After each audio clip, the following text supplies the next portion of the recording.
बिस्मिल्लाहिर्रहमानिर्रहीम। अस्सलाम वालेकुम। ये आपका अपना डिजिटल प्लेटफॉर्म है। मैं तारिक मतीन हूँ। इस वीडियो में एक तो थंबनेल में आपने देखा, मैंने लिखा हुआ है कि मौलाना डीजल निकाह ख़त्म, ईमान फारिग, अकीदा फारिग। ये क्या माजरा है, सबसे पहले मैं आपको ये बताऊंगा। इसके अलावा कासिम अली शाह साहब, बहुत से दोस्तों ने कहा, बाकायदा मशवरा दिया, सोशल मीडिया पे अपील भी कर दी कि शाह जी को छोड़ दिया जाए, बख्श दिया जाए, माफ़ी दे दी जाए। इमरान रियाज खान ने यह भी कहा कि बड़े आदमी हैं, जितने बड़े आदमी हैं उससे छोटी बात कर गए, लेकिन बख्श दिया जाए। मगर शाह जी के अपने इरादे नहीं लग रहे कि उन्हें बख्श दिया जाए।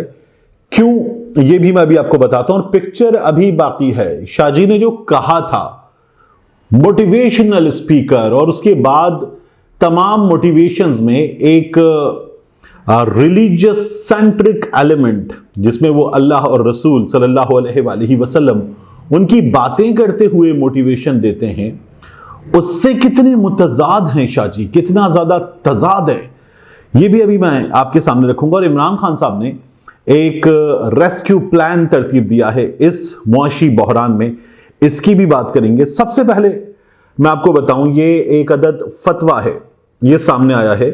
इस पर बाकायदा 3 अदद स्टैम्प्स हैं मुफ्तियाने कराम की, दारुल अफ्ता की। और इस फतवे में सवाल पूछा गया था कि क्या फरमाते हैं उलमाए कराम इस मसले के बारे में कि एक आदमी एक आलिम को डीजल, दूसरा लफ्ज लिखा इसमें खबीस, मुनाफिक, सियासी लिहाज से कहे तो उस आदमी का शरीयत में क्या हुक्म है। अब इसका जो जवाब दिया गया है, उस जवाब में लिखा है मज़कूरा कलमात सख्त गुस्ताखाना है और तहकीक के बगैर, और फिर यहां पर वाइटो फिरी हुई है। उलमाए कराम को इस किस्म के कबीह, और इसके बाद आगे जो है कबीह कलमात कहना न सिर्फ बदतरीन फसक और गुमराही है, बल्कि इन कलमात के कलमात कुफरिया होने का अंदेशा है। जो शख्स कहे उस पर वाजिब है कि फौरन इन कलमात से सिद्क़ दिल के साथ ऐलानिया तौबा करे, बल्कि उसे एहतियातन तजदीद ईमान और तजदीद निकाह भी कर लेनी चाहिए। और जब तक ऐसा शख्स अपने इस अमल से तौबा ना कर ले, उसके साथ दोस्ताना ताल्लुकात ना रखें। ये इस फतवे में लिखा हुआ है। नीचे 3 अदद ठप्पे लगे हुए हैं, 3 स्टैम्प्स लगी हुई हैं। अब मैं आपसे अर्ज करूं कि मैं इस वक्त ये गुडविल में बात कर रहा हूं, तो ख्वाजा आसिफ साहब जो हैं, उन्हें तजदीद ईमान, तजदीद निकाह सबसे पहले करनी चाहिए, क्योंकि ख्वाजा आसिफ साहब ने ये नाम रखा था।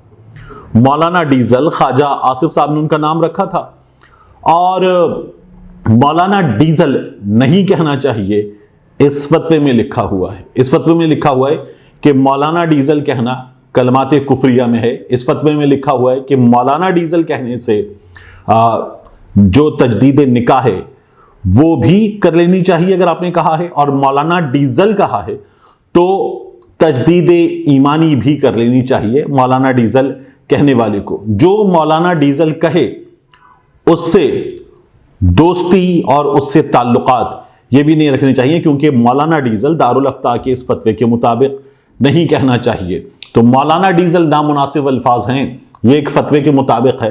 तो मैंने इसीलिए कहा कि वो तमाम दोस्त जो मौलाना डीजल बार बार कहते हैं, उन तमाम लोगों तक मैं ये खबर पहुंचा दूं कि मौलाना डीजल कहने से इज्तनाब करें। ये एक दारुल अफ्ता का फतवा है। अब इससे आगे बढ़ते हैं। मैं आपसे अर्ज करूं कि इमरान खान साहब ने 4 अफराद पर मुश्तमिल, इनमें शौकत तरीन साहब हैं सीनियर मोस्ट, हम्माद अजहर साहब हैं, तैमूर झगड़ा साहब हैं, खैबर पख्तूनख्वा के वजीर खजाना थे क्योंकि वहां की भी असेंबली तहलील हो गई है, और इनके साथ साथ मुजम्मिल असलम साहब हैं। इन लोगों पर मुश्तमिल एक टीम तश्कील दे दी है।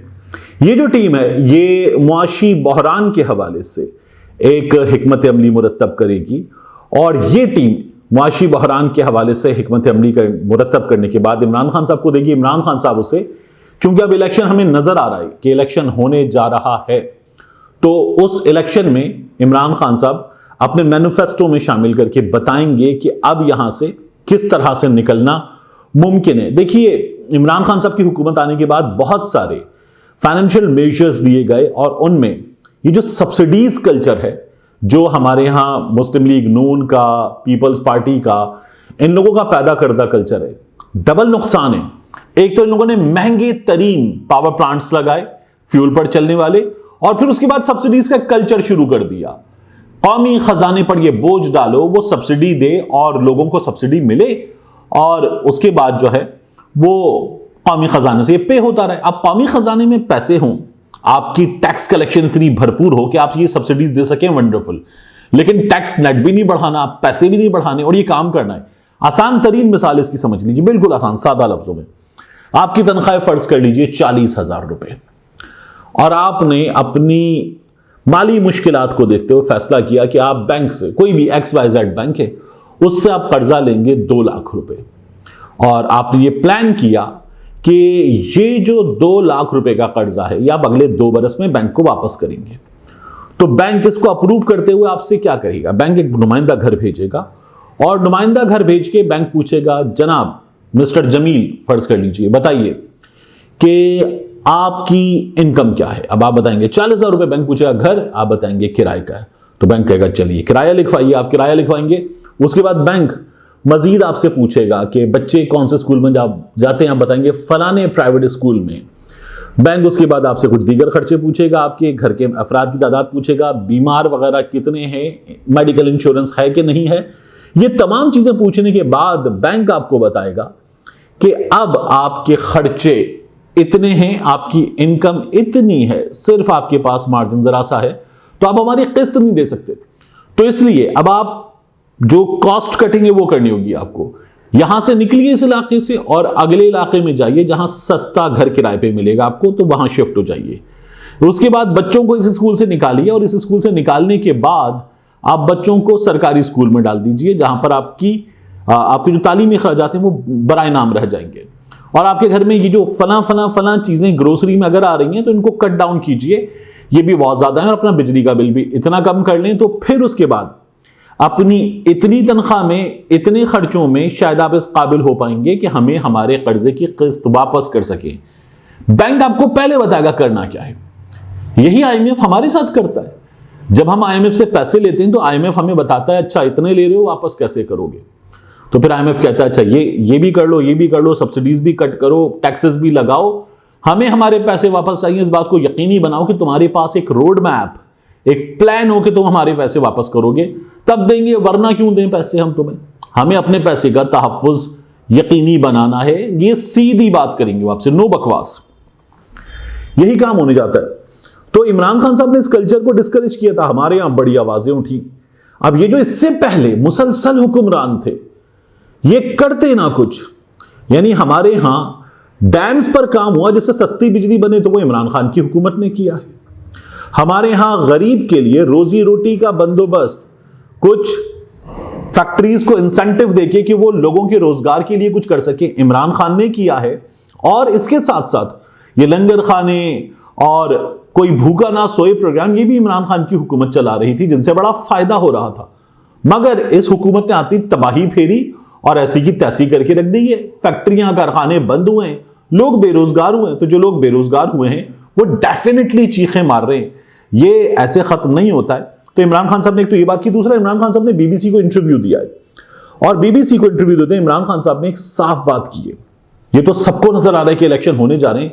जब यह हुकूमत राजा रियाज जैसा ज़हीन फतीन और ज़ीरक आदमी, अवामी मुफादात का तहफ़्फ़ुज़ करने वाला आदमी, उससे मुशावरत करे, तो ये जो इमरान खान के लोग आएंगे, ये लोग इस्तीफे मंजूर कर लेंगे। ये जिस तरफ इमरान खान इनको लेकर जाना चाहते थे कि हमारे सारे इस्तीफे मंजूर करो, उसी तरफ लेकर जाना चाह रहे हैं।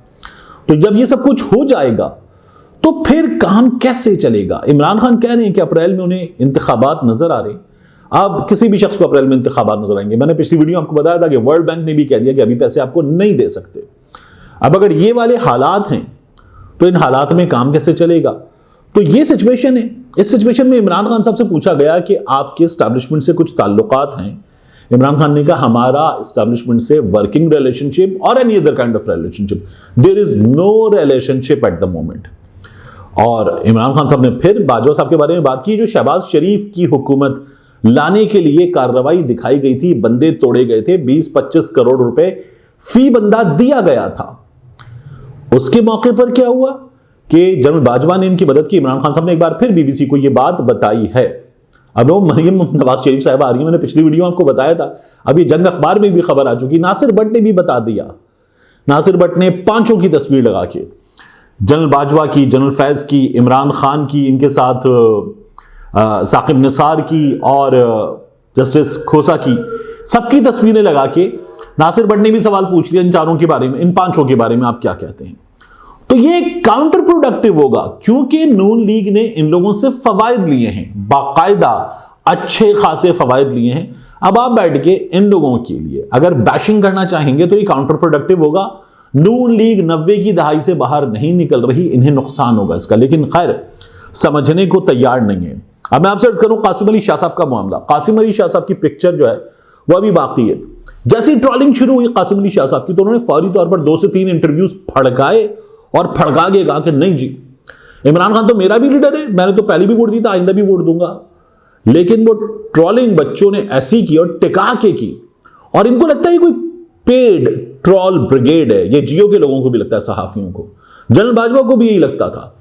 जनरल बाजवा के मामले में, जियो के लोगों के मामले में, सहाफियों के मामले में, और अब खास तौर पर कासिम अली शाह के मामले में, इस सोशल मीडिया ब्रिगेड ने जो इमरान खान से बाकायदा मोहब्बत करते हैं, इन्होंने इनकी ऐसी की तैसी करके रख दी है। शाह जी को एक नुकसान हुआ, एक फायदा भी हुआ। फायदा क्या है अभी बता देता हूं। शाह जी की जो गूगल रेटिंग है वो 4.3 समथिंग थी, अब वो गिर के 1.1 हो गई है। वो वापस उन्होंने हजारों की तादाद में कमेंट्स डिलीट किए हैं, तो वो जाके दोबारा जरा सी कम बिगड़ी तो 1.1 से 1.3 हुई है। ये शाह जी के साथ हुआ है। लेकिन शाह जी जो काम कर रहे हैं ना, उसमें एक बार फिर वो शुरू हो गई। ये 2-3 इंटरव्यू जो इन्होंने फड़काए थे, ड्रामा थे कि जी इमरान खान मेरा भी लीडर, और सब अब अंदर की बातों पे लगे हो ना। ख्वाब मत देखो, जिसने डिलीवर किया है वो ये बातें भी कर रहे हैं। नारोवाल में खड़े होकर एहसन इकबाल साहब का शुक्रिया भी अदा कर रहे हैं। शाह जी का आप एक और काम देखिए, ये गुजरांवाला गए, गुजरांवाला में जो शौकत अली बट है, chairman standing committee GCCI, Gujranwala chamber of commerce and industry, वो इनका मेजबान था। शाह जी अब वहां से काम कर रहे हैं। वैसे तो बैठ के माफिया मांग रहे हैं कि मेरे बेटे का मुझे फोन आया और उसने कहा तमाम दोस्त मुझे बुली कर रहे हैं कि तुम्हारे बाप ने क्या किया है। लेकिन शाह जी ये तमाम बातें करने के बावजूद भी काम वही जारी रखा हुआ है। वही काम इनकी तरफ से जारी है कि इमरान खान की इन्हें किरदार कुशी करने का टास्क मिला है, ये नून लीग की तरफ से मिला है या इस हुकूमत के दोस्तों की तरफ से मिला है, ये भी खुल के सामने आ जाएगा। मगर शाह जी ने वो काम जारी रखा। फायदा शाह जी का ये हुआ है कि इनके सोशल मीडिया पर, यूट्यूब पर जो सब्सक्राइबर्स हैं, फेसबुक पर जो लाइक्स हैं, वो ठीक ठाक गिरे, ठीक ठाक नीचे आए हैं। और बाज़ जगहों में तो उन्होंने वो जो रिव्यू की फैसिलिटी है कि आप दे सकते हैं, वो बटन ही हटा दिया, फीचर ही हटा दिया, इस वक्त डिसेबल कर दिया है। लेकिन शाह जी को व्यूज मिले। ये जो गुज़श्ता दिन गुजरा है, इसमें शाह जी के व्यूज कुछ 35 लाख व्यूज हैं एक दिन में, 35 लाख व्यूज। ये इनके इतने व्यूज नहीं आते, मगर लोग इनको जवाब देने के लिए इनकी वीडियोस को देख रहे हैं कि इमरान खान के बारे में क्या कर रहे हैं।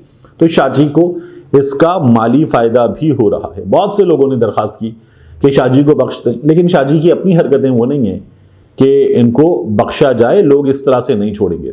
शाह जी जो कर रहे हैं इस वक्त, वो बाकायदा तौर पर दोहरा मयार है, उस पर लोग इतनी आसानी से कैसे छोड़ देंगे। मिलते हैं इंशाल्लाह आपसे अगली वीडियो में।